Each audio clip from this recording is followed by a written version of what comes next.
Niger থেকে গোপনে ৩০০ ton uranium কিনেছে ইরান। এই ইউরেনিয়াম পারমাণবিক অস্ত্র তৈরিতে ব্যবহার করা যেতে পারে। লন্ডন ভিত্তিক সংবাদ সংগঠন ইরান ইন্টারন্যাশনালের এক প্রতিবেদনে জুনের শুরুতে এই গোপন চুক্তির কথা জানানো হয়। ইরানি আমেরিকান সাংবাদিক বানাফ শেখ জান্দের মতে, এপ্রিল মাসে আফ্রিকা ইন্টেলিজেন্স এই চুক্তির বিষয়ে প্রথমবার রিপোর্ট করেছিল।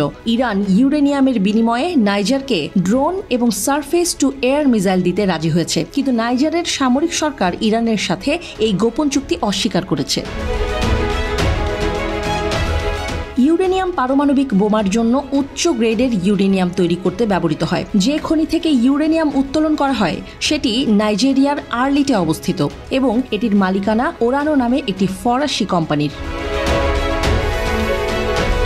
খবরটি প্রকাশের পর ইরানের পরমাণু শক্তি সংস্থার প্রধান মোহাম্মদ ইসলামি বলেছেন, জনগণের উচিত সংবাদের উৎস সম্পর্কে প্রশ্ন করা। তিনি দাবি করেন, ইরানের পরমাণু কর্মসূচি শান্তিপূর্ণ।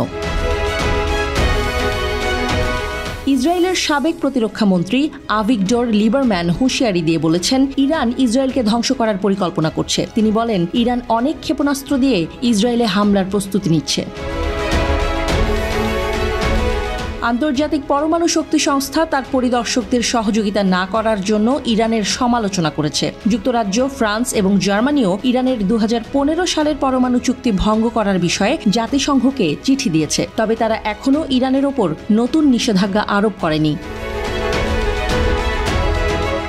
ইরান দ্রুত ইউরেনিয়াম তৈরির দিকে এগিয়ে যাচ্ছে, যা ৯০% সমৃদ্ধ এবং পারমাণবিক অস্ত্রের জন্য যথেষ্ট। আন্তর্জাতিক পরমাণু শক্তি সংস্থা মে মাসে রিপোর্ট করেছে যে ইরান ৬০% পর্যন্ত ইউরেনিয়াম সমৃদ্ধ করেছে। ইরানপন্থী শিক্ষাবিদ সৈয়দ হোসেইন মুসাভিয়ান তার অতীতের কর্মকাণ্ডের জন্য আলোচিত। তিনি আন্তর্জাতিক সম্প্রদায়ের সাথে পারমাণবিক আলোচনায় যুক্ত ছিলেন এবং ইরানকে ইউরেনিয়াম সমৃদ্ধ করার অধিকার রাখতে সহায়তা করেছিলেন। মুসাভিয়ানের বিরুদ্ধে ১৯৯০-এর দশকে ২০টিরও বেশি ইরানি ভিন্ন মতাবলম্বী হত্যার সাথে জড়িত থাকার অভিযোগ রয়েছে। ইরানি আমেরিকান এবং জার্মান ইরানি অ্যাক্টিভিস্ট সহ অনেক মানুষ চান যে মুসাভিয়ানকে প্রিন্সটন ইউনিভার্সিটির একাডেমিক পদ থেকে বরখাস্ত করা হোক। তার বিরুদ্ধে হামাস এবং হিজবুল্লাহর মতো সংগঠনকে সমর্থন করার এবং লেখক সালমান রুশদিকে হত্যার ফতোয়াকে সমর্থন করার অভিযোগ রয়েছে। জার্মানিতে কোরবার ফাউন্ডেশন আয়োজিত ইভেন্টে মুসাভিয়ান বক্তৃতা করেন। মানবাধিকার লঙ্ঘন এবং সন্ত্রাসবাদকে সমর্থন করার জন্য অভিযুক্ত মুসাভিয়ানকে প্রচার করার জন্য এটি সমালোচিত হয়েছে। জেরুজালেম পোস্টের প্রতিবেদনে বলা হয়েছে, মুসাভিয়ান খুব কমই ইরানের শাসনের সমালোচনা করেন।